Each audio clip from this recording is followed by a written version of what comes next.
marks on Richard's shirt that he finally pulled himself away.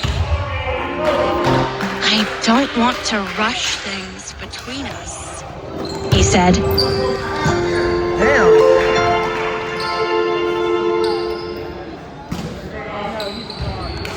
Episode 742.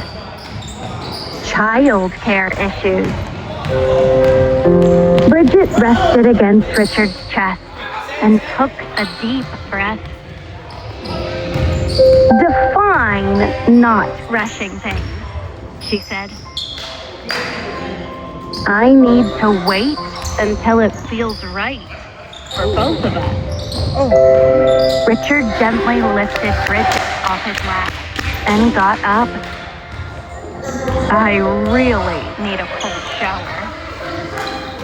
Amused by his admission, Bridget laughed. Do you honestly think we're going to be able to keep our hands off each other? She asked. Only if you stop seducing me. Okay. Richard said as he headed for the bathroom. Damn. As he let the cold water run over him, he thought about how often Bridget was seeping into his dreams and how close he had come to losing control with her. In the living room, Bridget's heart continued to thump in her chest. I'm falling really hard for him, she thought. That night, as Richard lay in bed, Bridget appeared in his doorway. Can I sleep with you tonight? She asked. Seeing his surprise, Bridget quickly said, I mean, just sleep. Richard stared at her for a while and then moved over to make room for her. Ooh. Sure, he replied. Bridget jumped into the bed and threw herself into Richard's arms.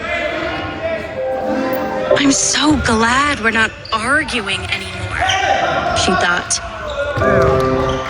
Richard gently ran his fingers through Bridget's hair and enjoyed the moment of intimacy.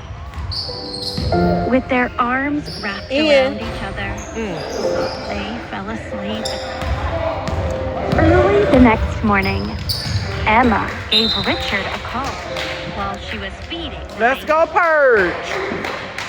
Has Bridget calmed down yet? She asked. Yes, Richard said, as he glanced at the woman sleeping soundly in his arms. Are the two of you sleeping together? Emma asked. It's not what you think, Richard replied. We haven't. Emma cut him off with a laugh. I had no idea you were so old school. I bet Bridget's struggling to keep her hands off you, she said. She's a lot younger than I am, Richard responded. I don't want her to feel like I took advantage of her. Oh. What you guys get up to is your own business. I'll let you get back to sleep, Emma said. After she hung up, Eric embraced her and said, Should I be worried that you're talking to strange men when I'm not around? He rested his chin on her shoulder and looked down at their son. Sure, Emma joked. I pick up a different guy every time I get up for the early morning feed. You should wake me up when you feed the kids. If I feed one of them, you're feeding the other. they won't get as cranky. Eric replied, "It's okay. I've got the hang of it now. Besides, things are crazy at Kaleidoscope right now. You need your rest."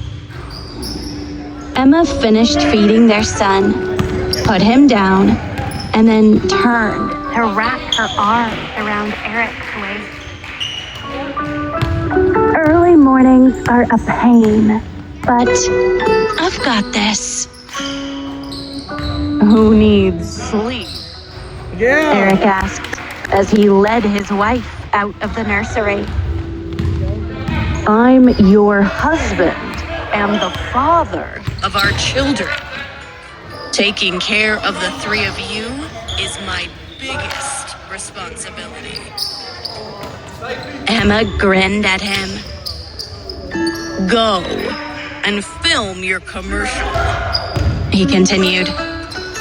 I'll be fine taking care of the twins. Emma didn't doubt it. As with everything he did, Eric was already taking fatherhood in stride. "Okay," she said. The next morning, Eric asked Louise to come to his office. I won't be coming into the office tomorrow, so if anything happens, you're in charge," Eric told him. "Has something happened to Emma?" Louise asked. Eric shook his head. "I'm staying at home to look after the babies," he said. Louise was impressed. It was rare to see Eric take a day off work at all, let alone for family reasons. Eric and Emma certainly had enough resources to hire a nanny, but they seemed determined to work around their busy schedules and do everything themselves. No wonder everyone at the office has started to call him Daddy Eric, Louise thought. "Don't worry, I'll hold down the fort," he said. When it came to being a father, Louise had to admire Eric. Louise hated that he'd been absent for a large part of his own daughter's childhood. Things had improved with Caitlin around, but he would never be able to get back the time that he had lost. "If Emma's working again, should I hire an assistant for her?" Louise asked. Luke is going with her. Eric replied. I don't trust anyone else at the moment. Fans greeted Emma's return to work with excitement. There was no shortage of celebrities for the media and public to follow. But Emma drew their attention like no one else. Even if she would have been quite happy to stay at home, everyone else was eager to see her work again. Emma was determined to use this opportunity to make everyone championship stand game up for his other and league. take notice of her. After Clifford and Nancy left, Richard assumed he would finally get some peace. Unfortunately, Arnie's younger brother came looking for him. "What are you doing here?" Richard asked as he blocked the man from entering his home. "My parents told me that you've abandoned them." Stuart looked at Richard as if he could not believe what his parents had told him. Now that you've found a new toy to play with, you've forgotten what you Damn, they let Mark get it I'm again. not gonna stand for it. At this point, Why can't you take care of your parents? Richard asked. You know I just got married. How could you be so heartless? Stewart asked. I know you were gonna give this place to my parents, but then you went back on your word. What kind of then he got man? found out. Richard rolled his eyes. Cut to the chase. What do you want? Wait, no. If you sign over the apartment, I won't cause any more trouble. Stewart replied. Mm. If you don't, come over every day and check in on your girlfriend. That Richard would give in to his threats. Stewart was surprised when Bridget popped up behind him. He had no idea that Bridget was more than capable of dealing with an idiot like him herself. When she pushed past Richard and opened the door, Stewart looked her up and down and wolf whistled. I can see why you like her. She's quite